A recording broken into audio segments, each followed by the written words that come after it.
Hello, আসসালামু আলাইকুম। আশা করি সবাই ভালো আছেন। আজকে আমরা শতকরা অধ্যায়ের দ্বিতীয় ক্লাসটি করব।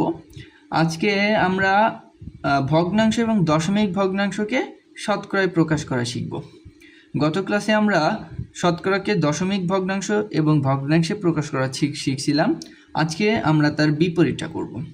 সো এখানে বিভিন্ন ধরনের উদাহরণ দেওয়া আছে, আমরা এই উদাহরণগুলো আজকে সলভ করব। প্রথমে যে অঙ্কটা আছে 24/100, এটাকে আমরা এটা কি ভগ্নাংশে আছে? এটা হচ্ছে সাধারণ ভগ্নাংশে আছে। এইটাকে আমাদের শতকরায় প্রকাশ করতে হবে। ভালো কথা। সো আমাদের যদি কখনো ভগ্নাংশ অথবা দশমিক ভগ্নাংশকে শতকরায় প্রকাশ করতে বলে, তাহলে একদম ইজি কাজ প্রথম করতে হবে হচ্ছে আমাদের এই ভগ্নাংশের হরকে, অর্থাৎ নিচে যে অংশটা, এটা আমরা জানি লব, এটাকে বলা হয় হর। এই হরকে সবসময় 100 বানাতে হবে। হরকে কি করতে হবে? 100 বানাতে হবে। সো এখানে আমরা দেখতে পাচ্ছি অলরেডি 24/100 দেওয়া আছে, অর্থাৎ 24-এর নিচে 100 দেওয়া আছে। যদি নিচে 100 থাকে তাহলে আমাদের 100 আর বানানো লাগবে না। যদি 100 না থাকে তখন কি করতে হবে সেটা আমি একটু পরে দেখাবো। সো এখানে যেহেতু 100 দেওয়া আছে, অর্থাৎ আমরা বলতে পারি যে 100 ভাগের 24 ভাগ, অর্থাৎ 24%।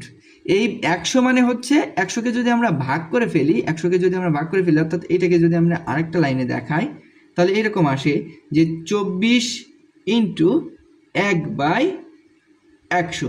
আর আমরা জানি 1/100 মানে পার্সেন্ট, তাহলে 24%। কথা বুঝতে পারছো? আচ্ছা, দ্বিতীয় প্রশ্নটা আমরা একটু খেয়াল করি। দ্বিতীয় প্রশ্নে আসে হচ্ছে, আচ্ছা তার আগে তৃতীয় প্রশ্নটা আমরা সলভ করি। এখানে আসে হচ্ছে 21/50। আমি কি বলছিলাম যে যদি ভগ্নাংশে থাকে, সাধারণ ভগ্নাংশে থাকে, তাহলে আমাদের ভগ্নাংশের নিচের অংশ অর্থাৎ হরকে সবসময় 100 বানাতে হবে। যে করে হোক 100 বানাতে হবে, অর্থাৎ গুণ করে বা ভাগ করে যে করে হোক আমাদের 100 বানাতে হবে। তো আমাদের উপরে আছে হচ্ছে 21, নিচে আছে হচ্ছে 50। এখন 50কে কত দ্বারা গুণ করলে 100 হয়? আমরা জানি 50কে যদি 2 দ্বারা গুণ করি তাহলে 100 হয়ে যাবে। আচ্ছা, আমরা এখানে 2 দ্বারা গুণ করব। আর আমরা একটা নিয়ম জানি যে ভগ্নাংশের হরকে অথবা লবকে যদি আমরা কোনো সংখ্যা দ্বারা গুণ করি তাহলে উভয় পক্ষকেই সমান সংখ্যা দ্বারা গুণ করতে হবে, না হলে এই ভগ্নাংশের মানের পরিবর্তন হয়ে যাবে। সো ভগ্নাংশের মানের যাতে পরিবর্তন না হয় সেজন্য আমরা যেহেতু হরকে 2 দ্বারা গুণ করছি, উপরে লবকেও 2 দ্বারা গুণ করতে হবে। কথা বুঝতে পারছো? এবার আমরা গুণটা করে দিব। তাহলে উপরে কত হয়? 21 গুণ 2 কত হয়? 2 একে 2, 2 দুগুণ 4, 50 দুগুণে কত? 100। তাহলে এইটাকে আমরা কি বলতে পারি? দেখো, এইটাকে আমি আরেকবার ভেঙে দেখাচ্ছি। 42 গুণ 1/100 যদি আমি লিখি, এটা কি ভুল হবে? ভুল কি হবে? হবে না। কেন? আমরা এটাকে আলাদা করে ফেলছি। সো আমরা জানি 42 লিখলাম, আর 1/100 মানে কি? পার্সেন্ট, শতকরা প্রকাশ। তাহলে আমরা এখন এখানে পার্সেন্ট দিয়ে দিব। ক্লিয়ার? আচ্ছা, এবার 2 নম্বর প্রশ্নটা একটু দেখি। এখানে আছে হচ্ছে এটা দশমিক ভগ্নাংশে আছে। এটা কিসে আছে?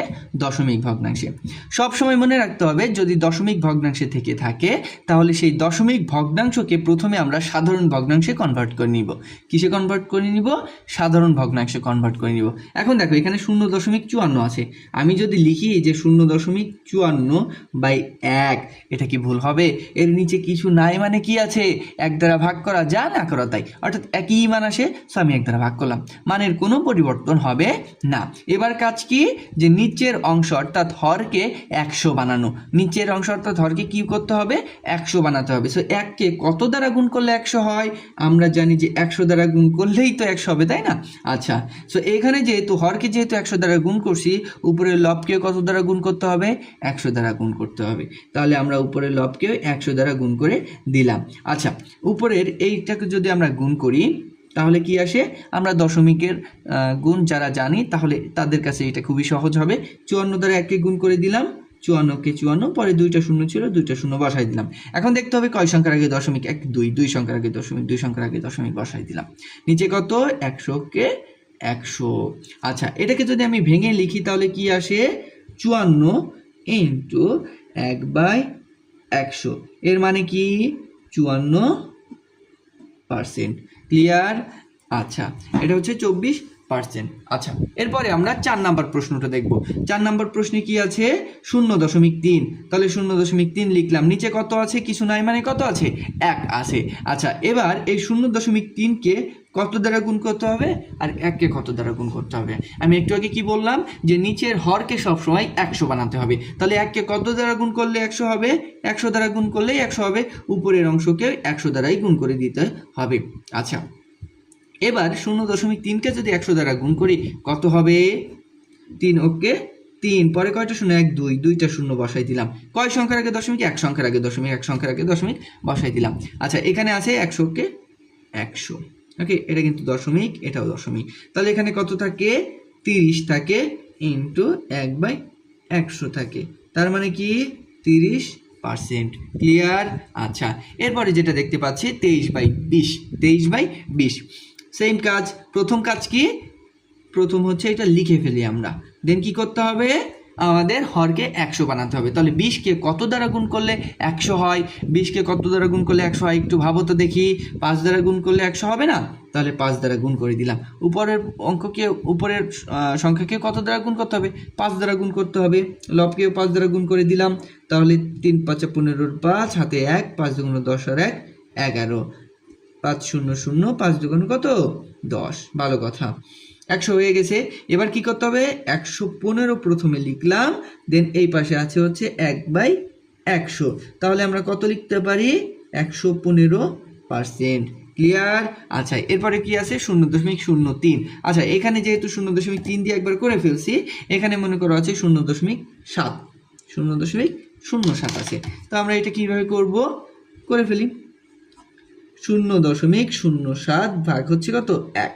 এবার কাজ কি, আমি কি বলছিলাম যে উপরের সংখ্যাকে নিচের সংখ্যাকে একই সংখ্যা দ্বারা গুণ করতে হবে, কিন্তু মনে রাখতে হবে নিচের সংখ্যাকে 100 বানাতে হবে, অর্থাৎ হরকে যেভাবেই হোক 100 বানাতে হবে। তাহলে এখানে 100 দ্বারা গুণ করে দিলাম, এখানেও 100 দ্বারা গুণ করে দিলাম, উপরে তাহলে কত হয়, উপরে তাহলে হবে 7, নিচে হচ্ছে 100, এটা আর গুণ করে দেখালাম না, সিম্পল ব্যাপার, 7 কে 7, পরে 2টা শূন্য, 2 সংখ্যার আগে দশমিক হয়ে গেলে 2টা শূন্য এমনিই চলে যাবে। আচ্ছা, তাহলে এখানে কি থাকে, 7 ইন্টু 1/100, এর মানে কি 7%। ক্লিয়ার? আচ্ছা, দ্যাটস ইট।